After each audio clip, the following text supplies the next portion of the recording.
My name is Bai, and I'm an illegitimate child.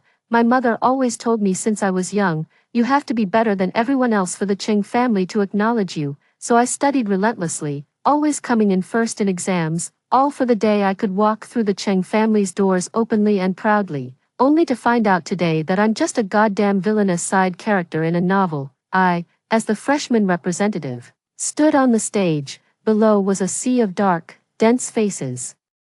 Countless eyes fixed on me like countless knives, ready at any moment to slice open the carefully maintained perfect facade I had built. I confidently recited those lofty phrases: study hard, contribute to society, strive for excellence. Suddenly, a sharp pain exploded in my temple, as if someone had split my skull open with an axe. Countless fragmented images flashed before my eyes. Shen Yenin, that transfer student who always kept her head down as she passed through the hallway.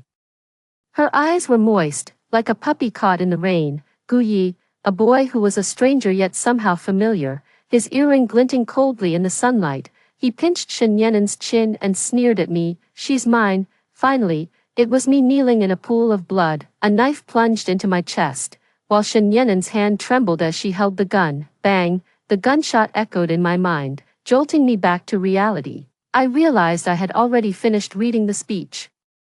The audience below erupted in thunderous applause, while my back was drenched, my shirt clinging to my skin like a cold snakeskin. I saw my future. No, to be more precise, it was the future from the book. Back in the dorm, I chugged half a bottle of ice water, trying to douse the fire raging in my mind. The person in the mirror looked deathly pale, lips trembling, like a ridiculous madman. My life is a script written by someone else. I will fall in love with Shen Yenin, go crazy over her and Gu Yi, and end up dying a miserable death. My fingers unconsciously dug into the corner of the desk, a wood splinter piercing into the gap, the pain bringing me a sliver of clarity. Calm down, Bai, you've never believed in fate, and that hasn't changed now. Once I calmed down, I started thinking about a plan. Stay away from Shen Yenin. Tomorrow, I'll apply for a class transfer to avoid any situations where I might come into contact with her. Make money. The living expenses my mom gives me are barely enough to survive. I have to save up enough money to leave this place. Time, in the original story, Yi transferred schools during his senior year of high school. I still have 2 years to prepare. The pen tip left deep marks on the paper, like a knife carving into wood. As long as I avoid the plot, I can survive. From that day on, I started my crazy money-making mode. I wake up at 6 a.m. to tutor 2 rich kids online in English. They can't even tell the difference between subject, verb, and object, but it's fine, as long as the money's right. I could even teach a pig to climb a tree. I don't waste a single minute of the 10-minute break. I take on 3 competition essay ghostwriting gigs. After school, I head straight to the internet cafe to log onto the dark web and pick up academic paper assignments. I type away until midnight, my eyes as dry as if they were filled with sand. But the numbers in my account keep slowly growing. My mom has been especially happy lately because she thinks I've finally come to my senses and started working hard. She has no idea that hidden in my desk drawer is a Swiss university, the application form, 500,000. Once I save up this amount, I'll be free. But no matter how I tried to avoid it, I always ended up witnessing Shen Yenin being bullied. In the cafeteria, she was surrounded by several girls. A bowl of hot soup splashed onto her school uniform. She lowered her head, her shoulders hunched, like a drenched sparrow. I should have turned and walked away, but my feet felt rooted to the ground. The teacher is coming, I suddenly shouted, and the girls scattered in panic. Shen Yenin looked up, but I had already slipped away into the crowd. I couldn't have any connection with her, not even once. But fate is like a director with a twisted sense of humor. Always pushing her right in front of me. In the library, she was locked in the storage room, her knocking as faint as a kitten's meow. I kicked over the fire hydrant in the hallway, and the alarm brought the administrator running. Late at night, while climbing the wall to go to an internet cafe, I heard sobbing from an alley. Shen Yenin was cornered by a few thugs, her backpack strap broken, textbooks scattered all over the ground. The plot correction force is just too strong. Finally, one afternoon in the self-study room, I was cornered by Shen Yenin. Bai, classmate. I looked up to see Shen Yenin standing awkwardly in front of the desk, her fingers tightly clutching the hem of her clothes. Cheng Yubai's heart sank abruptly. Something wrong? I asked calmly, but my fingers were already unconsciously tapping on the table. A habit of mine when deep in thought. Shen Yan'an took a deep breath, pulled an envelope from his pocket, and pushed it toward me. I want to ask you to teach me how to study. My gaze fell on the envelope. Through the translucent paper, I could see a thin stack of bills inside, money she had clearly saved up for a long time. Now, because of my side hustle to earn money, I had actually drawn the female lead here. I can't accept it, I warned myself in my heart. According to the book's plot, Shen Yan'an and I were bound to get entangled sooner or later, ultimately heading toward a mutually destructive end. I finally awakened and plan to run away as soon as I save enough money. I absolutely can't let anything go wrong at this critical moment. Sorry, I don't take on long-term tutoring. I closed the book, my tone distant. If you need last-minute exam materials, I can provide them, charged by subject. Shen Yan'an didn't back down. I know you've helped many people. Her voice was low but firm. You're the one who pulled up their grades. My finger paused for a moment. I'm different from them. Shen Yan'an lifted her head, her eyes filled with a kind of near-desperate determination. I have no way out. I had nothing to say. Of course, I knew she had no way out. In the book, after Shen Yan'an failed the college entrance exam, she was completely abandoned by the Shen family, ended up working in a bar, and was eventually picked up by the underworld prince, starting a tumultuous love story. And I, as the future villain boss, would forcibly intervene at the end of the story, using every means to take her away, ultimately leading to a situation where all three parties suffered. But what if I help her now? A sudden thought emerged. Since I can't avoid it, why not do the opposite? If Shen Yan'an doesn't end up in a bar, she won't meet the mafia prince Gu Yi. And naturally, she won't get involved in the subsequent tragic love story. So, can I completely escape the fate of being the villain boss? I took a deep breath, adjusted my glasses, and walked toward Shen Yan'an. Let's take a gamble. After all, once high school is over, I'll be long gone. I stared at Shen Yan'an for a few seconds, then suddenly laughed. Do you know my rates? Shen Yan'an pursed her lips. I can pay this much first. I'll make up the rest to you regularly. I shook my head and pushed the envelope back. I don't want money. Shen Yan'an was taken aback. I want you to promise me one thing. My voice was soft, but each word seemed to be weighed carefully. No matter what happens, after high school graduation, we will no longer be in contact. First stage, rote memorization. I slapped a stack of printed papers onto the table. Shen Yan'an looked down to see densely packed formulas, theorems, dates, and definitions.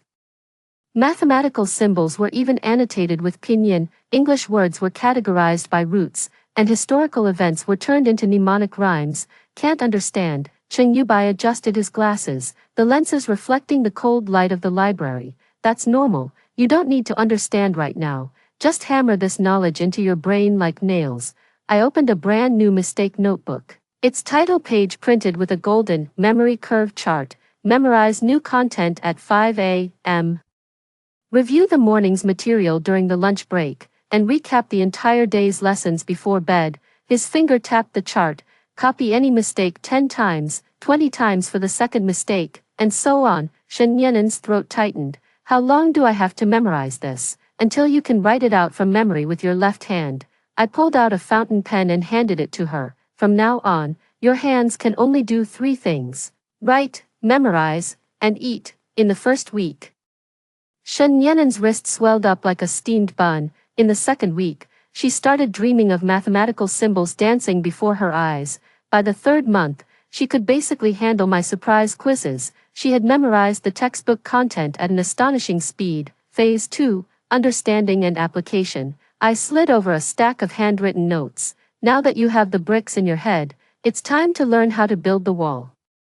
When she solved a derivative problem on her own for the first time, her eyes sparkled like stars. Teacher Cheng, I did it. The moment our eyes met, I felt as if struck by lightning. In the original story, Cheng Yubai's first moment of affection was sparked by the female lead's stubborn gaze while studying. That night, I did 3 sets of SAT practice tests to calm my mind. Why are you taking on so much work? One late night, Shen Yan'an finally couldn't hold back and asked. Watching me reply to 5 ghostwriting emails at the same time, the blue light from the monitor reflected my stiff smile. Saving money, to go abroad, run for your life. As soon as the words left my mouth, I regretted them, but she just nodded, suddenly snatched my keyboard, and said, "From now on, I'll handle the typing, no charge." I watched her clumsily tapping the keys, her eyelashes casting small shadows on her face. 3 months before the college entrance exam, Shen Nianen broke into the top 50 in her grade. In the original story, at this point, she had given up on herself and was working at a convenience store, being harassed by a drunkard, but now, she held up her report card and grinned at me. "Ms. Cheng, I can get into a top-tier university." Sunlight streamed through the library's glass windows, casting her in a golden glow. I instinctively touched my chest, where there should have been a heart-wrenching pain, just like in the original story, where Cheng Yubai would feel this way every time he saw the female lead smile, but all I felt was a warm, tingling sensation, like frozen hands touching hot water. "You're still far from it," I said, tossing her a set of practice exams. "You're not allowed to sleep until you finish these today." "Cheng Yubai, what are you thinking about? Forget it, just consider it like adopting a stray cat. Once the female lead finishes her college entrance exams, I'll retire with my mission accomplished." The Shen family doesn't support idlers. This was my first day being brought back to the Shen family, and the first words my father said to me. He sat on the leather sofa, his gold-rimmed glasses reflecting a cold light. My mother stood behind him, her fingers painted with red nail polish resting lightly on his shoulder. "Although Yue is not our biological daughter," father adjusted his glasses, his eyes behind the lenses assessing me like a piece of merchandise. "She scored 1550 on the SAT. Has a grade 10 piano certificate, and has reached a B2 level in French." Mother handed me a cup of tea. The bottom of the cup made a crisp sound as it touched the glass coffee table. "In this family, there is no favoritism. Resources will be allocated to the more outstanding one, regardless of whether they are biological or not." I gripped the strap of my faded canvas bag, my nails digging into the calluses on my palm. How ridiculous, pitting a girl who grew up in the slums against a fake heiress who has enjoyed 16 years of elite education in a comprehensive quality contest. "I will do my best," I heard myself say. Shen's mother handed me another piece of paper. "This is the admission notice for the elite high school. Before you turn 18, we will provide you with the best education." She paused. "No matter how much you've wasted your life before, we're giving you a chance." Shen's father looked out at the garden. "Your mother is right. Hardship is no excuse." When she heard you were coming back, Yue also fell into depression, but she worked hard to pull through. Shen Yue's eyes welled up with tears at just the right moment. "Dad, please don't say any more." Father's eyes immediately softened. "Of course, my little princess." Mother patted my shoulder, her red nails sinking into my faded school uniform. "If you fail to get into university, we won't consider continuing to support you as an adult. You'll have to leave the Shen family and fend for yourself. Losers don't deserve to stay in the Shen family." The bullying at the elite school was laughably childish. My desk was always covered in graffiti. My textbooks often, accidentally, fell into the toilet, but I had no time to care about any of it. In the storage room that served as my bedroom, I was reviewing my monthly exam papers under the dim light of a desk lamp. The red number, 38, felt like a slap in the face. "Screw comprehensive ability." I spat out the blood from my bitten lip, which was still throbbing with pain. In this household, grades were the only bargaining chip. Mr. Shen had made it clear, either stand out, or get out. Talent, she had never even touched a piano key. Social skills. Those socialites looked at her as if she were a sewer rat. "There is only one path left. Studying. I have to give it my all. I don't want to be treated like trash. And the person most likely to help me in the entire school is the famously gentle top student, Cheng Yubai." It's said that he patiently answers questions for anyone willing to pay, offering thorough and attentive service. Shen Yenin pulled out the pocket money she had saved for 3 months, a thin stack of bills damp with sweat. Afternoon, the old library. When I pushed the door open, a boy was facing away from me, organizing the bookshelf. He wore a white shirt and black pants, his sleeves rolled up to his elbows, revealing well-defined forearms. "Cheng Yubai?" I tentatively asked. "The first time my report card made it into the top 50 of my grade." Cheng Yubai treated me to Odin at the school gate. Reward, he said, pushing the steaming paper cup toward me, through the rising steam.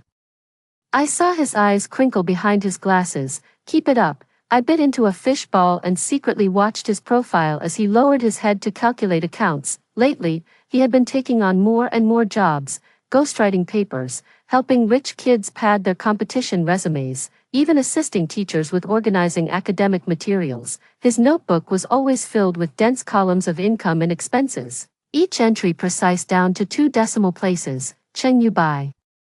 I finally couldn't resist asking, how much more do you need for studying abroad? His pen tip paused for a moment, but he didn't look up. A lot. Is the scholarship not enough? Far from enough. He closed the ledger, then suddenly reached out and brushed off the seaweed crumbs stuck at the corner of my mouth. You got it on your face. His fingertip was warm, touching and leaving swiftly like a dragonfly skimming the water. My face suddenly burned. And I quickly lowered my head to gulp down the soup.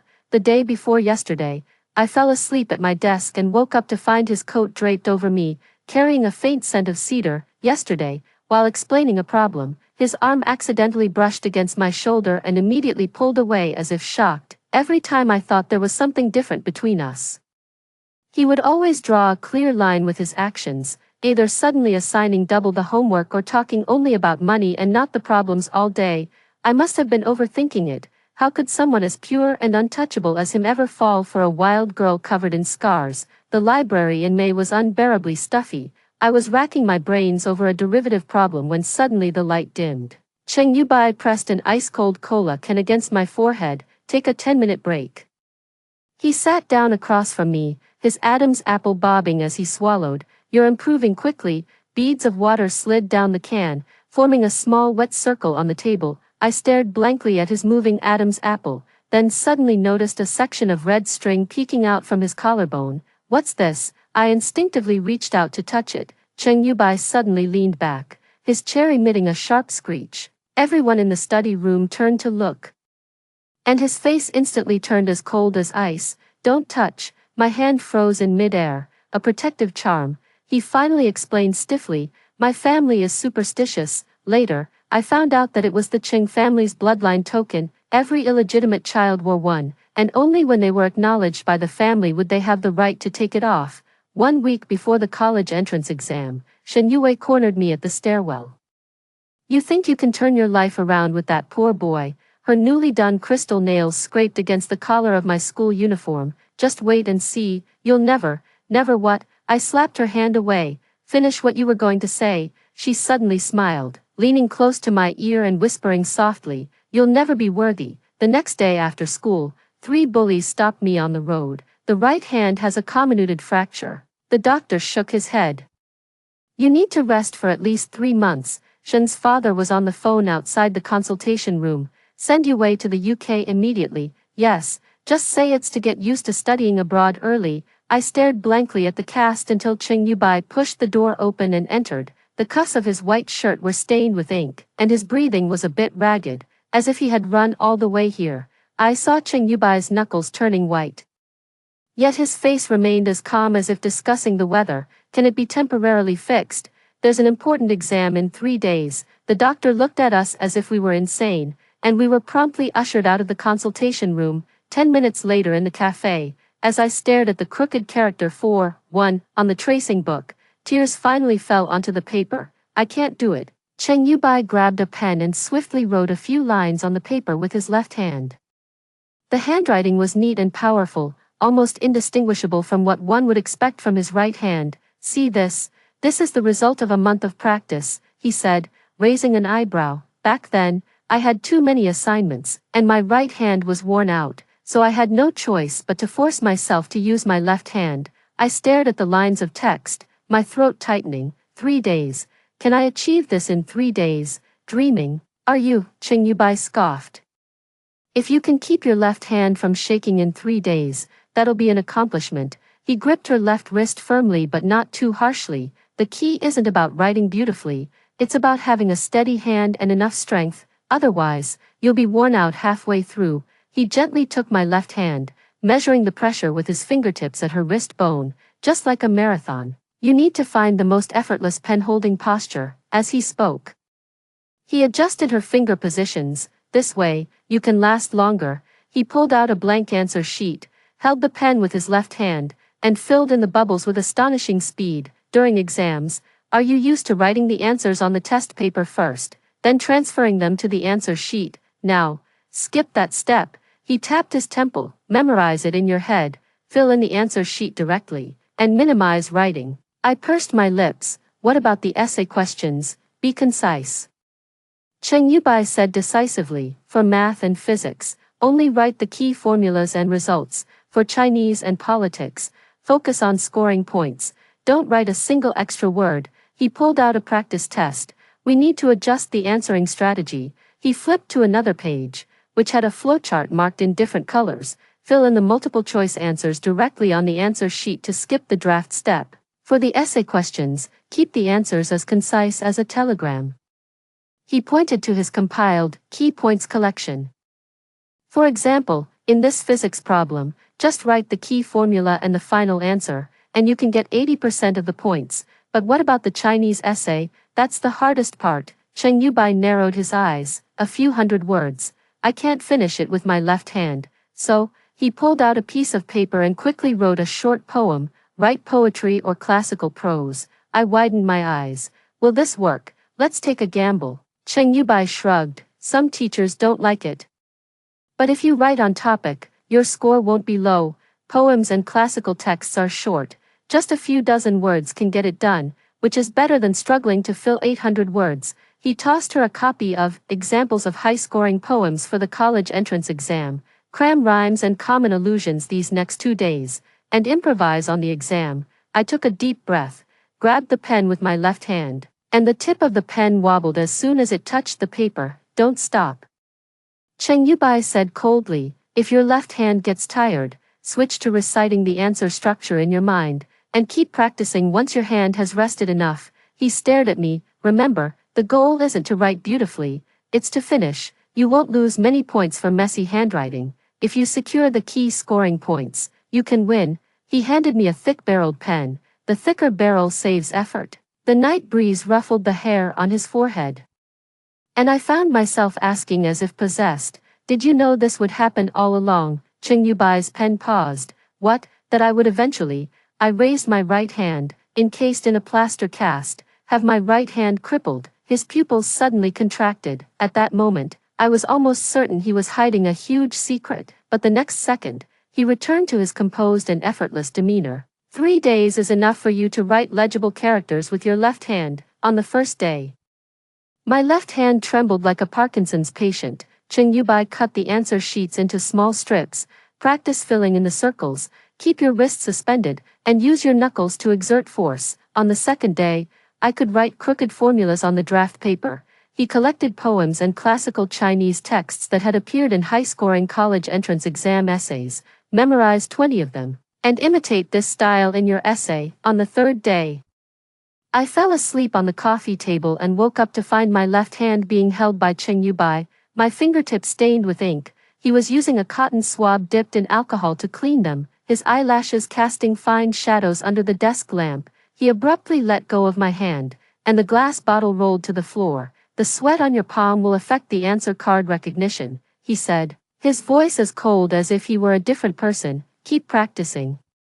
On the last night of the intensive training, I was so exhausted that I fell asleep on the desk. Half asleep, I felt someone gently brush the stray hairs away from my forehead. I'm sorry. Cheng Yubai's voice was as light as a sigh. I pretended to turn over, burying my face in the crook of my arm so he wouldn't see my red-rimmed eyes. His fingertips hovered above my hair for a long time before finally withdrawing slowly. On the day of the college entrance exam, I deliberately wore short sleeves, exposing the cast to the media cameras. Miss, a reporter rushed over with a microphone. Are you insisting on taking the exam despite your injury? I raised my left hand toward the camera. I will use this hand to write my name on the honor roll. My college entrance exam score was over 60 points lower than expected, and on the day the admission letter arrived, the Cheng family villa erupted into chaos. Civil engineering. Father Shen slammed the envelope onto the coffee table. Do you know what major Yue is studying in the UK? I gently traced the embossed golden letters of XX University. This was a less popular major at a good school, recommended to me by Bai. Go in first, then change your major. That's what he said at the time. Life has a higher tolerance for mistakes than you think. But I could never find him again. Finally, I found a text message from an unfamiliar number in my phone. Don't look for me anymore. Make the most of your life. It was sent right after the last subject of the college entrance exam ended. In the end, he still chose to leave without saying goodbye, carrying with him the unspoken tenderness and the stirrings I dared not voice. The snow in Zurich falls quietly, not as flamboyant as it is back home. I stood by the apartment window, watching the snowflakes cover the unfamiliar streets one by one. It's been 3 months. Everything here is so clean it's almost blinding. No Ching family rules. No hysterical phone calls from my mother, and no predetermined fate from that damned book. I am free. She is free too. The computer screen displayed the ETH admission letter, which should have been the moment I had been dreaming of, yet what came to my mind was the image of Shen Yenan sitting in the corner of the library, diligently solving problems. She should have arrived at the university to register by now, right? I didn't fail the exam, I didn't work at a bar, and I never met Gu Yi. We are all safe now, so why does my chest feel like it's being weighed down by a block of ice? At 3 in the morning, I opened that encrypted folder again.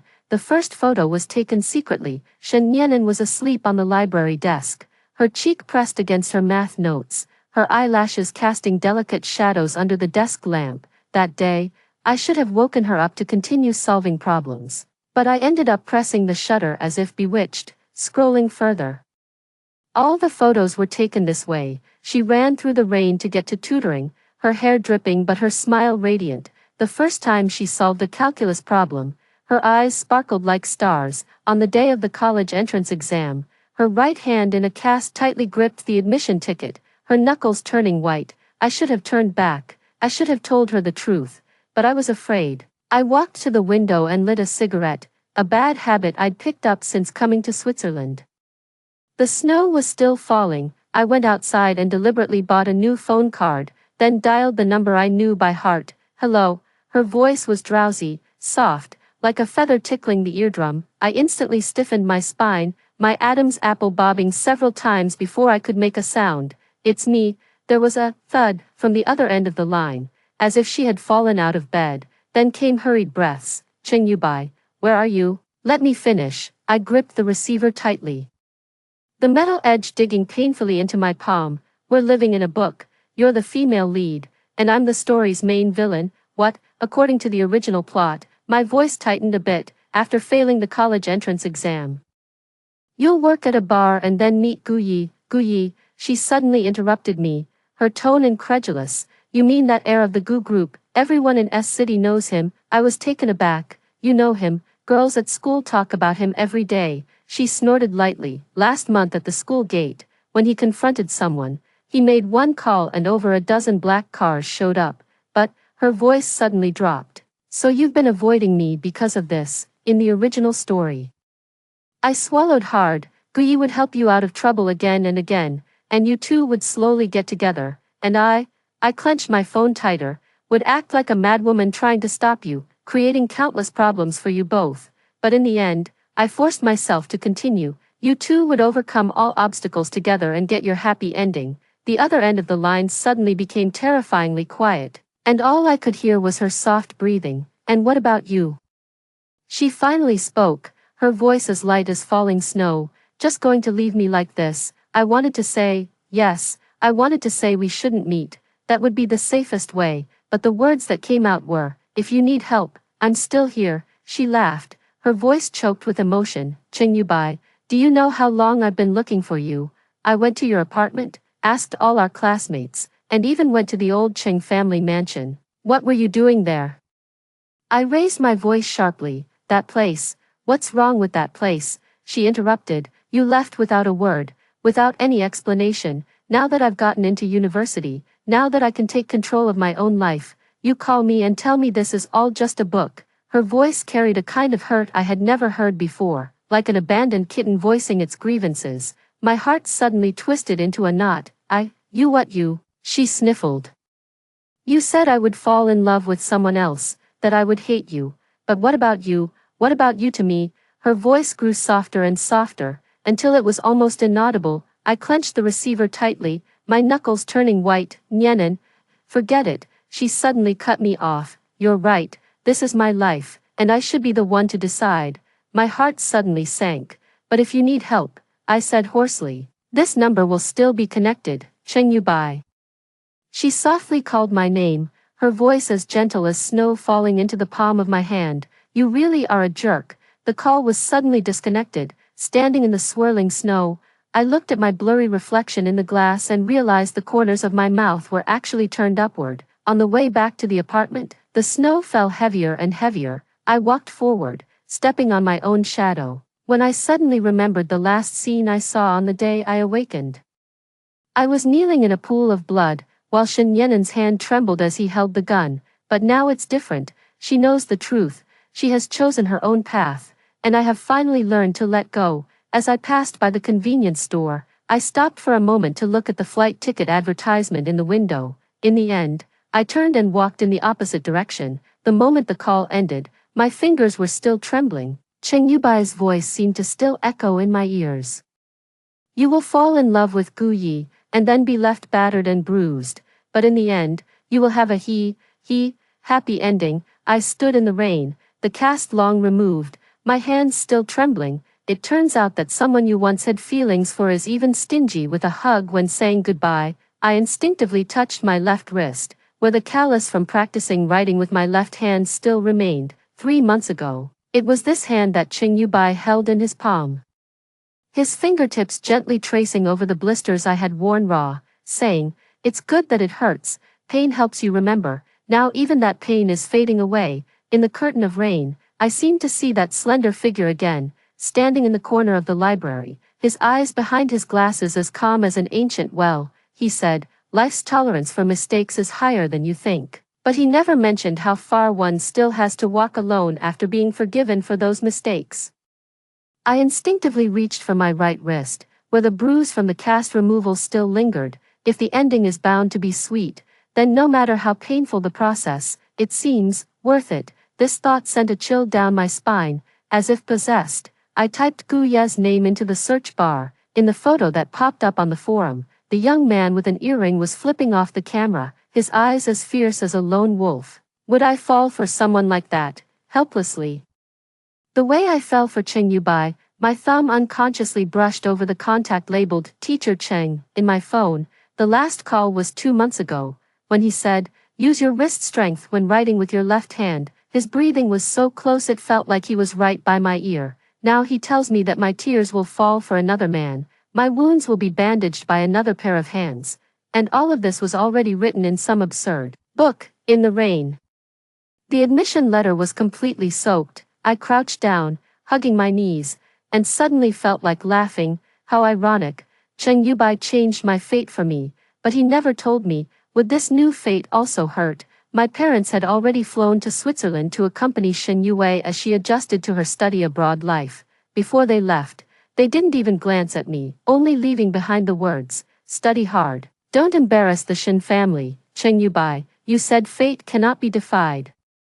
But wasn't the last thing you taught me to challenge fate? I suddenly looked up, the dormitory light stinging my eyes, making them burn. If the given conditions are altered, the solution must change accordingly. He adjusted his glasses, the tip of his pen making a decisive mark on the draft paper. Don't be trapped by preset formulas. If the book says I would fall in love with Gu Yi, it's only because the Shen Yenin in the book had no way out. But now, I clearly still have choices.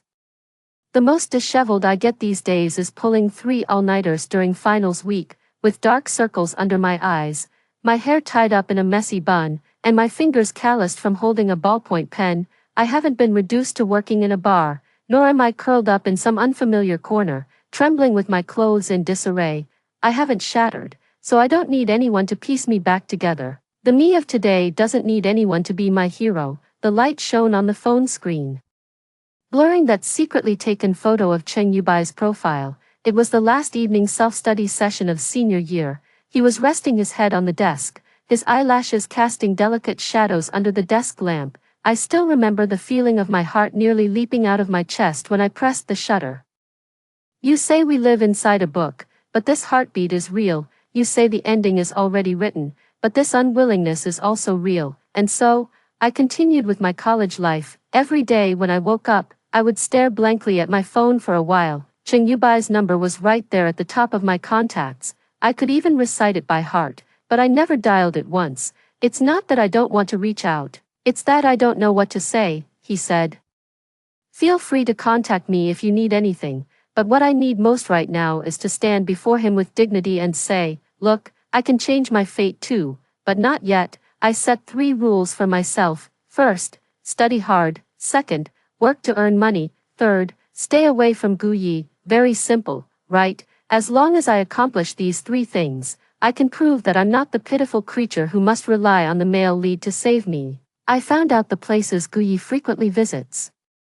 The bar at the school gate, the pool hall in the East District, and the racing club. I stay far away from all of these places, until that Friday evening, when I was riding my little electric scooter to my part-time job at the convenience store. At the intersection, just as the light turned green, a black heavy motorcycle roared past me, so fast, before I could even react, a car suddenly changed lanes in front of us. The motorcycle slammed on the brakes.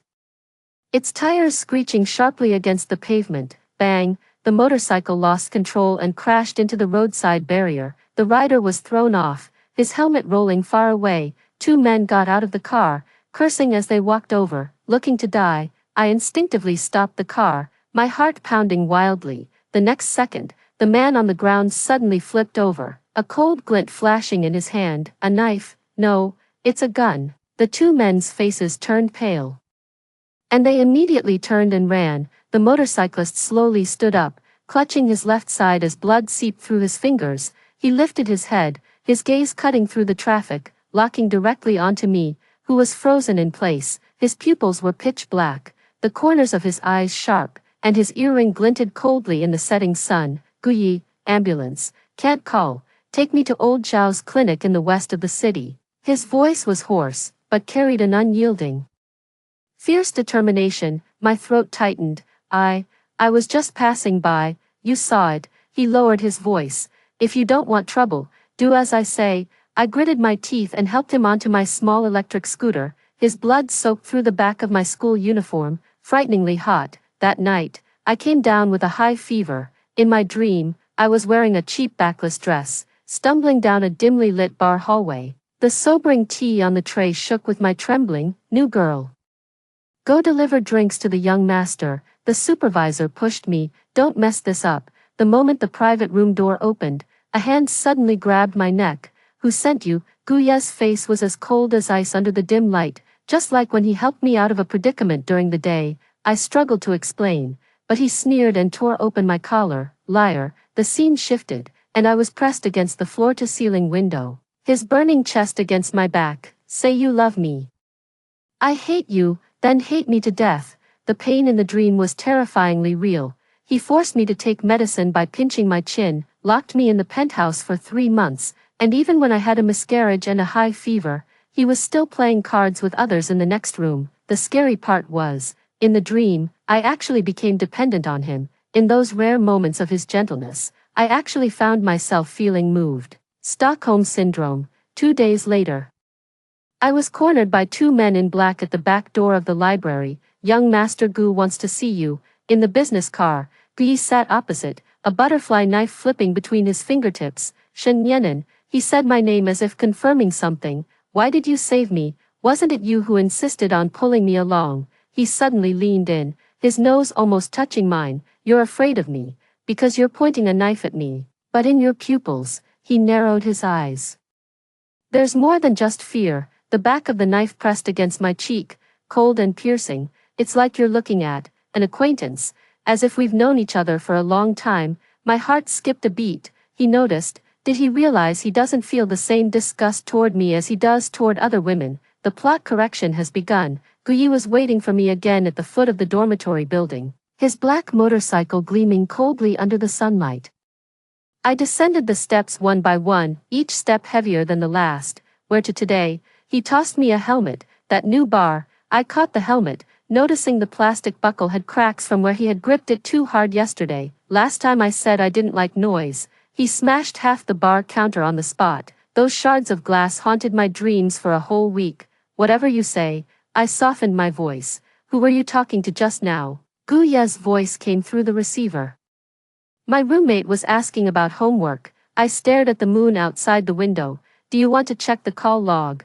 There was silence on the other end of the line for a few seconds. No need, he hung up, but I knew his friends would bump into my roommate again tomorrow. The bathroom was hazy with steam. I wrote SOS on the mirror, then quickly wiped it away. When Guyi brought up studying in the UK for the nth time, I was poking at the steak on my plate with a fork. London is much more interesting than here, he said, cutting his portion and pushing it toward me. I'll take you to a real nightclub. I looked at the scars on his knuckles, left from beating up our club senior last week. The meat juice seeped into the rice, looking like blood. My dad won't agree, I whispered, unless we go to the UK with them during winter break to see my sister. Guya's eyes lit up, the tip of his knife scraping a harsh sound across the plate. Smart, he leaned in. The scent of cologne mixed with tobacco washing over me. When you get to London, I'll be there to receive you. Then you'll truly be free. Next, he would imprison me, and then, torture me, just like in the dream, using pain to prove love. I clenched my phone tightly, suddenly realizing with absolute clarity, no, I will never take that path. I have my own life, and the freedom that Cheng Yubai fought for me. Why should I be a female lead who has to be tormented half to death to get a happy ending? I dialed Cheng Yubai's number. Hello, his voice was heavy with sleep. Cheng Yubai. I took a deep breath, my nails digging deep into my palms. I want to completely sever this damn plot. There was a long silence on the other end of the line, and all I could hear was the violent thumping of my own heart. Are you sure? His voice was so hoarse it was barely recognizable. Once we start, there's no turning back. I looked into the mirror at my own stubborn eyes. From the day you started tutoring me, I never thought about turning back. The sound of rustling papers came from the other end of the phone. I could almost picture him quickly jotting down notes on his side, as focused as he was back when he tutored me. All right, he finally spoke, his voice steadying. I'll establish myself at ETH as soon as possible, and then I'll get you a formal academic exchange invitation. I'll figure out a way to handle the passport and visa on my end. I quickly replied, my parents are going to the UK during winter break to visit Shen Yue, and I'll shamelessly tag along no matter what. Wait, he suddenly interrupted me. What about Guyi? First, I said resolutely, I will absolutely not fall for that mafia prince. Second, I can escape on my own. A light laugh came from the other end of the phone, the kind teacher Cheng would give when I solved a difficult problem, as expected from someone who took the exam with a cast on their hand. So, my voice unconsciously brightened. We'll see each other during winter break. See you during winter break. His voice softened. Female lead. For the past few months, every Friday afternoon, I've been punctually showing up at the high-speed rail station. In my hand, I carry imported fruits bought with money saved from part-time jobs. A practiced smile plastered on my face. Mom, I'm back. The moment the door opened, my waist instinctively bent into its habitual curve. Shen's mother sat on the sofa getting her nails done, not even bothering to lift her eyelids. I gently placed the fruit on the coffee table. These are the grapes you love the most. I waited in line for half an hour to buy them. Just leave them there. She finally granted me a response.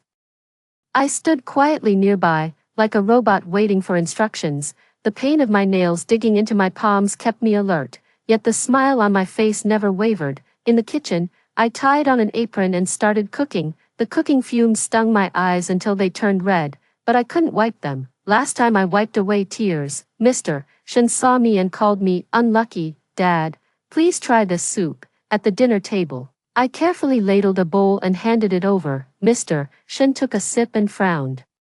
My heart immediately leaped into my throat. It's too salty. He put down the bowl. I'm sorry, I'll be more careful next time. I immediately lowered my head to apologize, my voice tinged with just the right amount of trepidation. One night at 10 o'clock, I finally returned to my small guest room. The moment I collapsed onto the bed, my muscles dared to relax. My phone lit up with a message from Cheng Yubai. ETH invitation has been sent. I stared at the ceiling and suddenly laughed out loud.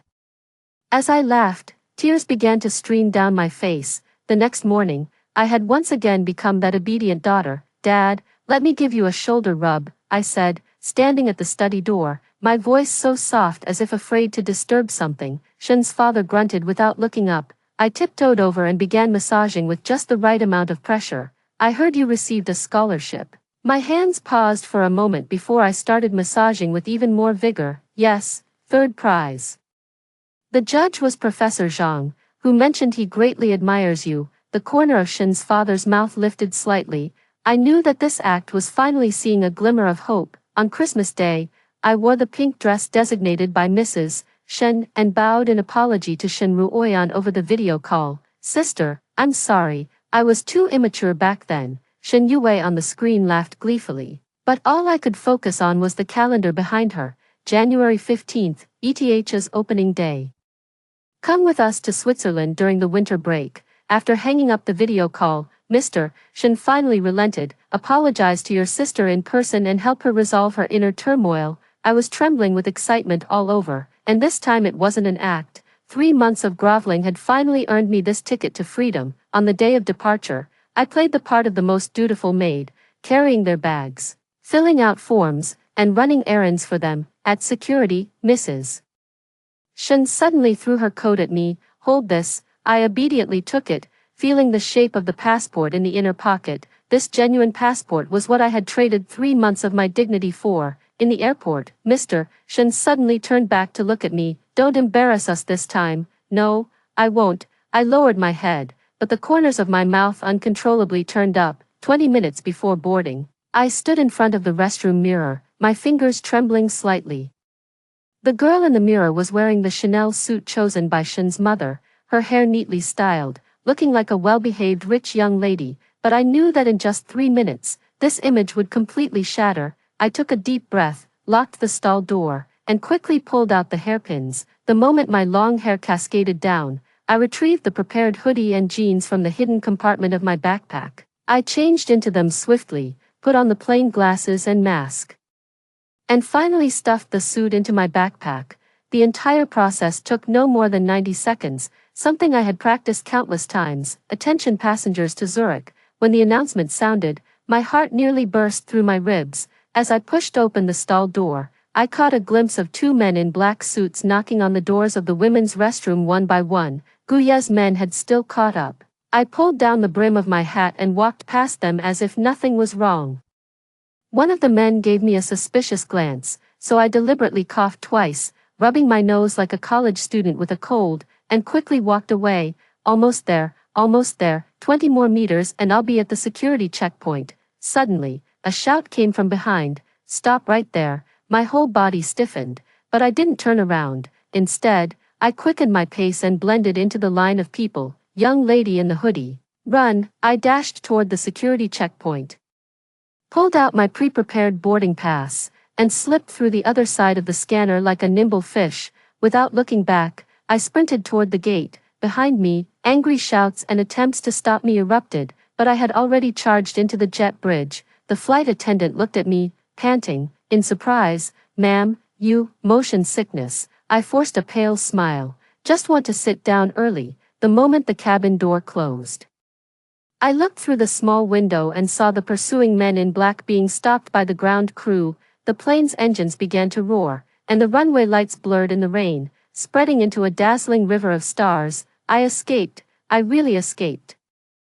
To seek refuge with the one who was supposed to be the villain, I pressed my burning cheek against the cold airplane window and suddenly laughed out loud. Cheng Yubai must be pacing anxiously at Zurich airport right now, his glasses completely fogged up. He would first scold me sternly for taking such a risk, then secretly with red-rimmed eyes, pull me into his embrace.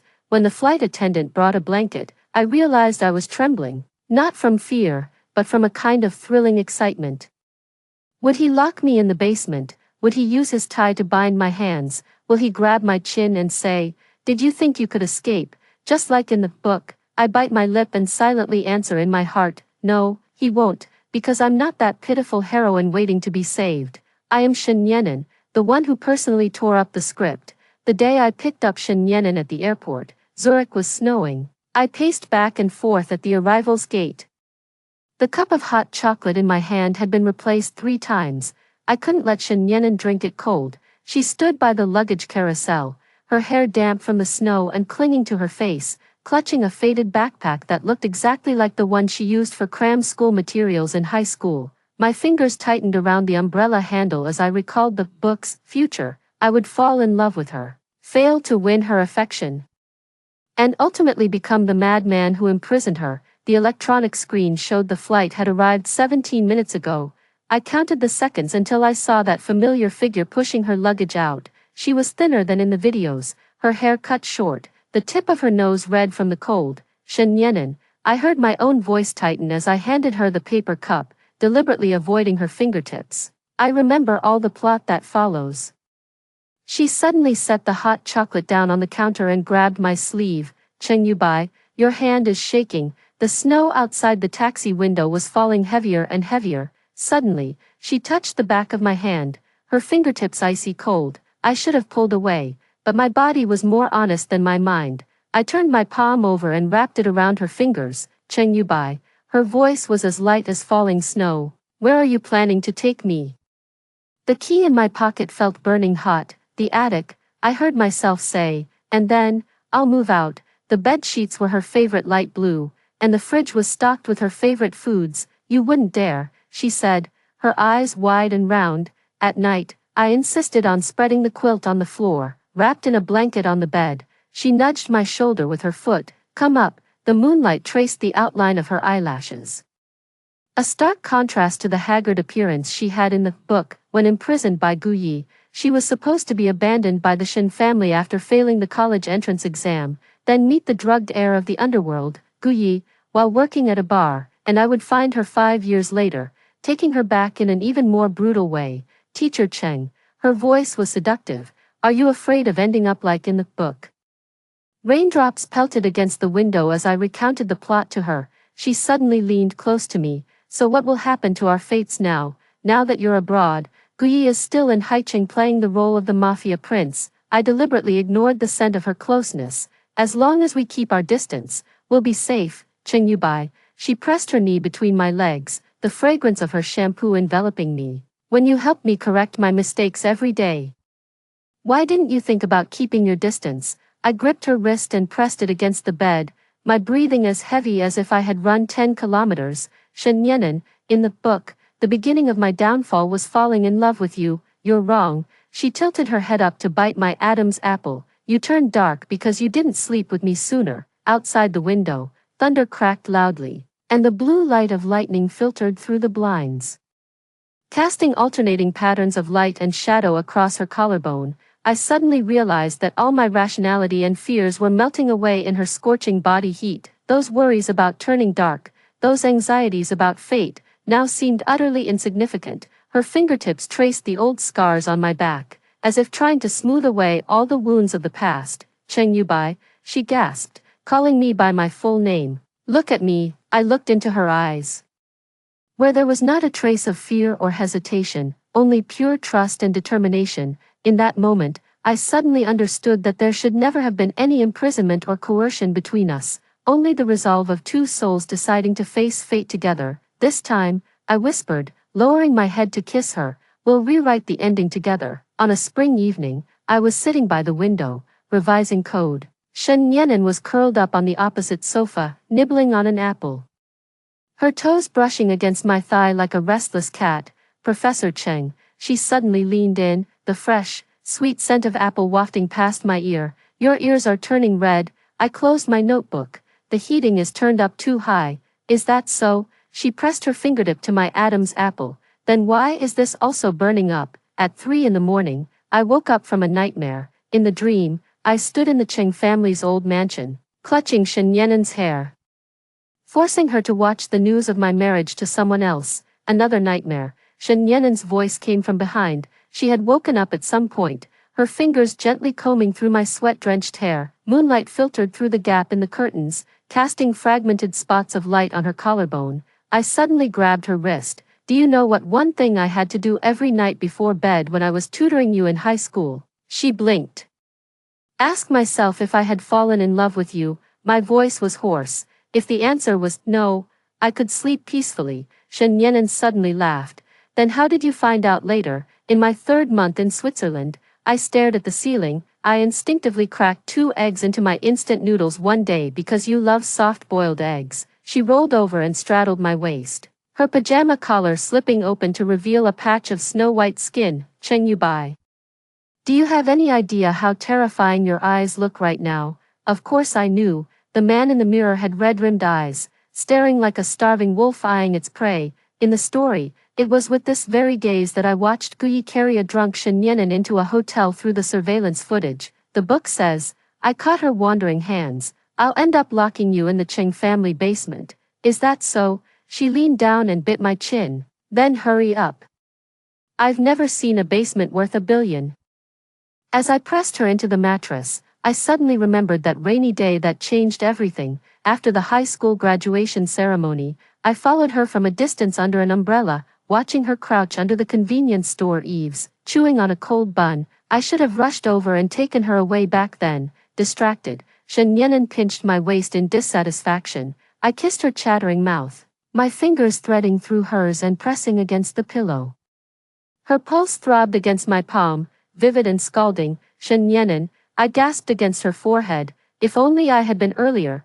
There are no ifs. She wrapped her legs around my waist. This is the best plot right now. Outside the window, the snow fell silently, while in the warmth of our intertwined bodies, we tore apart that damned book of fate with our own hands. On the eve of Echo Tech's IPO, the starlight of New York seemed to fall entirely into our suite. Cheng-yu-bai stood before the floor-to-ceiling window, his tie half undone, repeatedly revising the speech in his hand, a sight that reminded me of the boy who used to help me solve problems in the library 8 years ago. "Mr. Cheng," I walked over, pressing my fingertip to his furrowed brow. "If you keep frowning like that, you'll get wrinkles." He suddenly grabbed my hand, the wedding ring on his ring finger digging painfully into my palm. This promise that began with a soda can tab had now been replaced by a platinum diamond ring. "Shen Yenan," his voice was slightly hoarse, "let's get married." I raised an eyebrow. "Cheng-yu-bai, you already proposed to me last month at the Zurich town hall. That one doesn't count." He took off his glasses, his eyelashes casting fragmented shadows under the light. "I didn't even finish the vows. I remember that day." He stood on the steps of the city hall, impeccably dressed in a suit but drenched in sweat. He stumbled right at, "For richer or for poorer," and in the end, I had to grab his tie to complete the kiss. "Shall we make up for it now?" I teased him on purpose. The next moment, the world spun around me as I was pressed against the floor-to-ceiling window. The myriad lights of New York flowed behind us, his kiss carrying the same restraint and tenderness unchanged over 8 years. Yet more fervent than ever before. I was afraid, his breath burned by my ear, afraid the plot would drag us back in, afraid that one day I'd become that madman who hurt you. I bit his Adam's apple. "And now you're not afraid." "I am," he chuckled lowly, "but I'm more afraid of missing you." Fireworks suddenly exploded outside the window, illuminating the starlight in his eyes. In this moment, we were no longer characters toyed with by fate in the book, but winners who had rewritten the ending with our own hands. The obituary for Cheng's mother was sent to Cheng-yu-bai's email 3 days later. I woke up in the middle of the night and found him sitting on the balcony smoking, the light from his phone screen illuminating his pale face. For the first time in 8 years, he contacted someone back home by hacking into the Cheng family's internal network to check his mother's medical records. "Are you going back?" I walked over, wrapped in a blanket. He shook his head, but his fingers unconsciously rubbed the edge of his phone, a small habit of his when he was extremely anxious. I booked the flight directly. "Just come with me to visit my alma mater." Throughout the flight, he stared out the window, the clouds casting shifting shadows on his glasses. I knew what he was thinking, about the mother who used him as a tool for revenge. Those nights when he was whipped until he bled while practicing the piano. And the escape he made without looking back after awakening. In her last 6 months, she kept looking for me. His finger paused over the birth and death dates, just to have me come back and see her one last time. He paused, but her last words were, "You must make the Cheng family acknowledge you."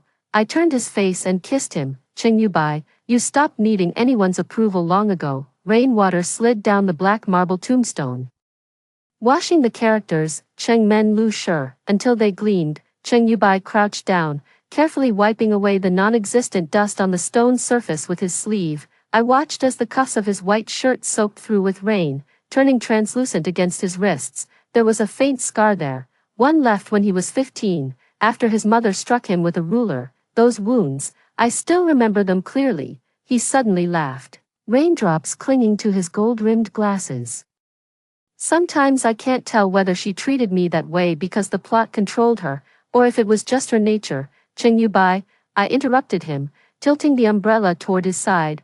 "Fate is fate, humanity is humanity, just like how we were given a predetermined path, yet we still chose not to hurt each other." In the distance, the faint sound of chanting scriptures mingled with the rustling of rain against the leaves. I crouched down to meet his gaze and saw my tiny reflection in his glasses. "Your mother used fate as an excuse to control you, and you used the plot as an excuse to avoid me." I reached out and wiped the water droplets off his glasses. "But in the end, how we choose to live is up to us." He suddenly grabbed my wrist, his grip so tight it hurt. Raindrops slid down his jawline and fell onto the back of my hand, warm enough that they didn't feel like rain. "Mr. Cheng, we just received news." The assistant waiting outside the cemetery hurried over, lowering his voice. "Shinsure Technology is holding an AI launch event at the convention center today, and their promotional materials are using the core technology from our deep space project." Nianen's fingers tightened slightly, the umbrella handle emitting a faint cracking sound. I took the tablet, which showed Shen Yumei, the former fake heiress of the Shen family, speaking confidently on stage. Dressed in a white suit with her hair impeccably styled, she smiled at the camera. "Our GXIN system employs the most advanced neural network algorithm." "Neural network algorithm?" Nianen suddenly laughed. "She probably can't even explain gradient descent, can she?" I scrolled to the next page, which was Shinsure Technology's financing proposal. "They plan to use our technology as a front to raise funds." Nianen tilted the umbrella a bit more toward me. "Have you figured it out?" "Yeah." I pulled up another document. 2 years after you left, Shen Yue returned to the country. She packaged herself as an elite returnee, convinced your parents to invest in her startup, but mismanagement led to a broken capital chain. All they have left is an empty shell. Cheng Yubai tapped on the keyboard, so they set their sights on the Gu family. The Gu family needed to clean up their image, while the Shen family needed to survive. The two families hit it off immediately. And as soon as the marriage announcement was made, the media flooded the headlines with praises of the perfect couple. Cheng Yubai pulled up the wedding day photos. Guyi remained expressionless throughout, while Shen Yue wore a stiff smile, as if she were wearing an exquisite mask. Life after the wedding was nothing short of a farce. Guyi continued to haunt the nightclubs, gambling with his life, while Shen Yue drifted between fashion shows and scandals. Shen Yue invested the last of the Shen family's assets into the Gu family's money laundering scheme. Last year, Guyi was injured in a gang fight, damaging his spine, and now he relies entirely on a wheelchair to get around. A few surveillance screenshots popped up on the screen, photos of Shen Yue hugging different men at a nightclub, and images of Guyi smashing a wine glass in his wheelchair. Nianen watched quietly for a moment, then suddenly said, "We can let emotional debts slide. But money matters need to be settled clearly." She looked up at me, a glimmer in her eyes that I hadn't seen in a long time. "Shall we go take a look? Let's invite Mr. Li and the others along too. We have a cooperation meeting scheduled for the afternoon anyway." The lights in the convention center were blindingly bright. We stood in the control room on the second floor, looking down at the entire venue through the glass.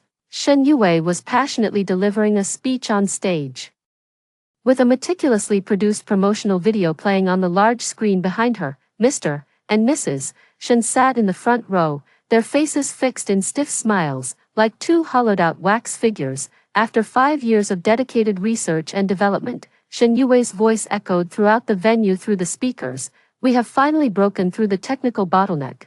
Nianen let out a scornful laugh. 5 years. We only released the open-source code 2 years ago." The audience suddenly grew restless. Several well-dressed middle-aged men entered through the side door and headed straight for the reserved VIP seats in the front row. The venue immediately buzzed with whispers. These were the true giants of the domestic tech scene, who would never normally attend a launch event of this level. Shen Yue was clearly taken aback. Stumbling over 2 lines of her speech, her father hurriedly stood up to greet them. but one of the tycoons waved him off. No need for formalities, we're here to wait for President Cheng and President Shen, President Cheng, President Shen. The smile on Shen Yui's face began to crumble. You must be mistaken. Just then, the large screen went black for a second before switching to a video, footage of Shen Yue laughing and flirting with a man in a bar, followed by surveillance footage of the Gu family's dealings with a gang, and finally, a comparison of their company's back-end code with our open-source project, showing a 99.9% similarity. The venue instantly erupted into chaos. When Nianan and I walked out of the control room, Shen Yue was frantically slapping the console. Turn it off now, don't bother. Nianan's voice wasn't loud, but it silenced the entire venue. The backstage is all my people now. She was wearing a black turtleneck sweater today, which made her skin appear extremely fair. Her long hair was loosely tied up at the back of her head, giving her a look that was both capable and elegant. On her left ring finger, she had deliberately put on her wedding ring. Shen Yue screamed. What are you doing? Nianan ignored her and walked straight to the podium. I followed her, casually taking the microphone handed to me by a staff member. Everyone, my voice echoed through the venue via the speakers. I apologize for interrupting this. I glanced at Shen Yue. Creative showcase. A few light chuckles came from the audience. Regarding all the technologies showcased by Shen Corporation today, I have 3 points to make. I pulled up the files from my phone and projected them on the screen. First, their so-called independent RD is entirely plagiarized from our company's open-source projects. Second, the $30 billion they plan to raise through financing is actually intended to cover the losses from the Gu family's illegal businesses. I paused and looked at Mr. Shen, whose face had turned ashen. Third, we have already handed over all this evidence to the police. The venue fell into complete silence. Nianan took the microphone. As for my personal grievances with the Shen family, she glanced at her biological parents in the audience. We settled that years ago, but fraudulently using our company's name, that's not acceptable. Her voice was soft, yet sharp as a knife. When it comes to money, I won't give an inch.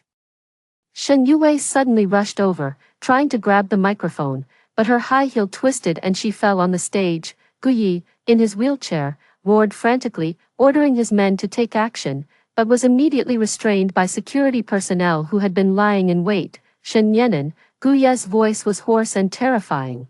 If you hadn't run away, how could I have ended up like this? Nianan didn't even glance at him, turning instead to nod respectfully to the several big shots. My apologies for letting you witness this farce. The cooperation agreements have already been sent to your cars.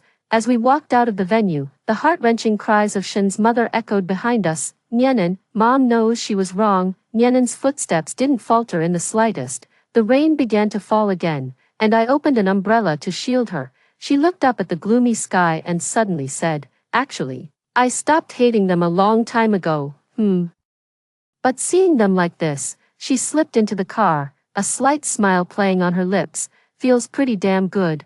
I lowered my head to kiss the top of her hair, then closed the car door. In the rearview mirror, a police car with flashing lights was pulling into the convention center. On the way to the airport, the rain poured down in sheets. The windshield wipers swung frantically but still couldn't keep up with the downpour. I stared at the black SUV stubbornly tailing us in the rearview mirror, my nails digging deep into my palms.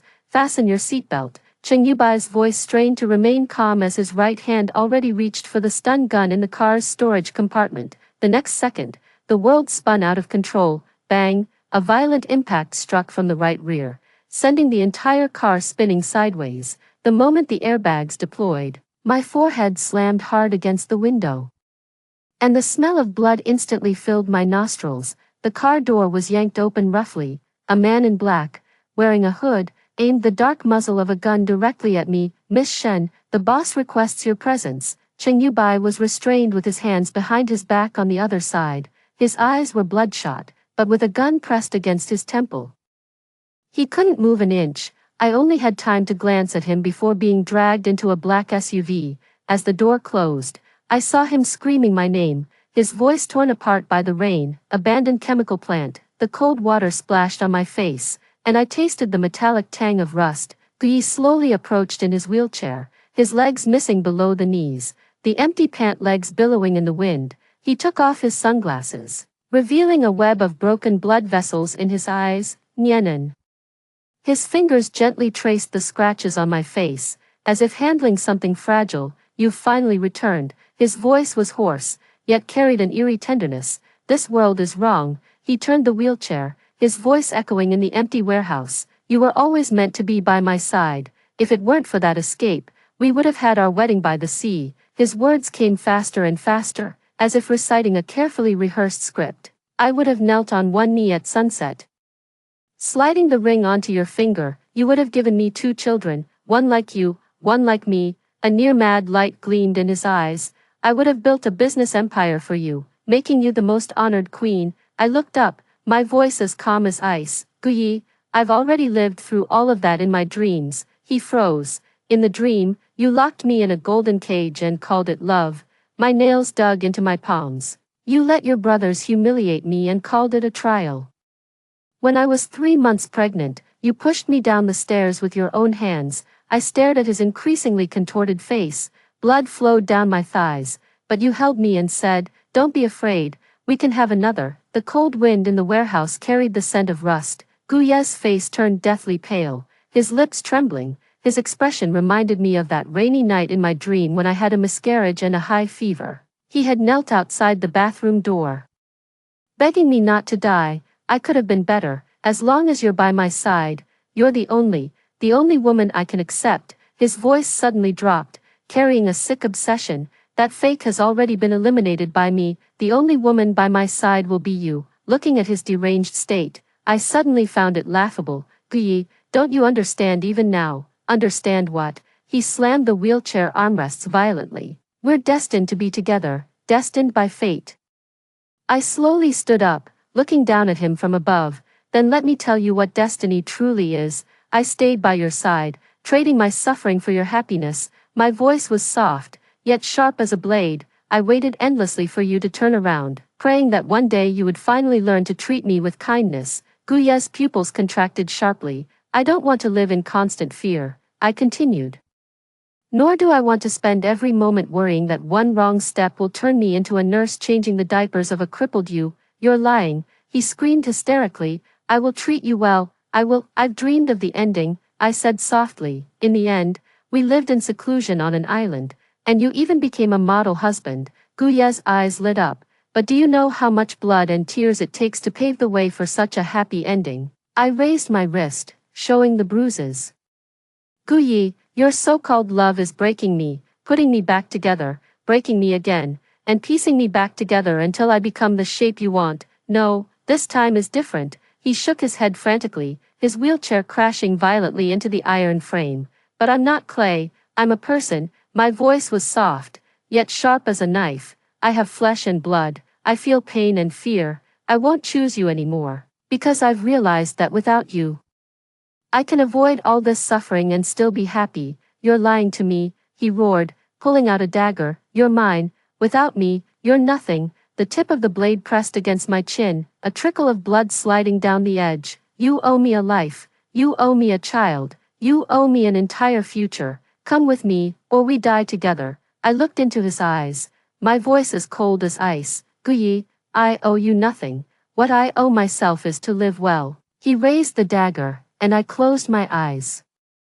Bang! The warehouse door was suddenly blown open, and blinding light poured in. Cheng Yubai was the first to rush in, followed by fully armed special police officers. Nyenan, his voice carried a panic I had never heard before. A flicker of madness flashed in Guye's eyes. He suddenly pulled out a dagger from beneath his wheelchair and lunged at me. Die, since I can't have you. Time seemed to freeze in that moment. I saw Cheng Yubai rushing over at an astonishing speed, his figure leaving a blurry trail in the dimly lit warehouse. Watch out! Cheng Yubai shoved me aside while simultaneously kicking Guye's wheelchair with tremendous force. A piercing screech of twisting metal rang out as the wheelchair crashed into a rusty iron shelf, and a protruding iron hook directly pierced through Guye's chest. Arg! Guye let out a painful howl, blood gushing from the corner of his mouth. Cheng Yubai immediately shielded me behind him, his chest heaving violently as he stared coldly at the dying Guye. Guye struggled to lift his head, his blood-stained finger pointing at us. You, I stepped forward and looked down at Guyi from behind Ching Yubai's protection. I told you, we were never meant to be. A final flicker of unwillingness flashed in Gu Ye's eyes before his hand fell limp, the light in his eyes finally extinguished. Cheng Yubai immediately turned around to check my injuries. His fingers gently brushing over the wound on my forehead. It's all right now, it's all over. I leaned against his chest, feeling his strong heartbeat. Outside the warehouse, police sirens wailed one after another. By the time we walked out of the warehouse, the heavy rain had stopped. Sunlight broke through the clouds, shining down on us. Cheng Yubai held my hand tightly. Let's go home, I nodded, taking one last look back at that dark warehouse. Buried there was a mad obsession and a destined fate that could never be realized. The rain grew heavier, washing away the footprints we had left behind. The pain, entanglements, and redemption that had once been written were ultimately rewritten by true choices. After hearing the story above, what are your thoughts? Feel free to share your opinions in the comments section. Looking forward to hearing from you. If you liked this story, don't forget to like it, share it, and subscribe to my channel. See you next time.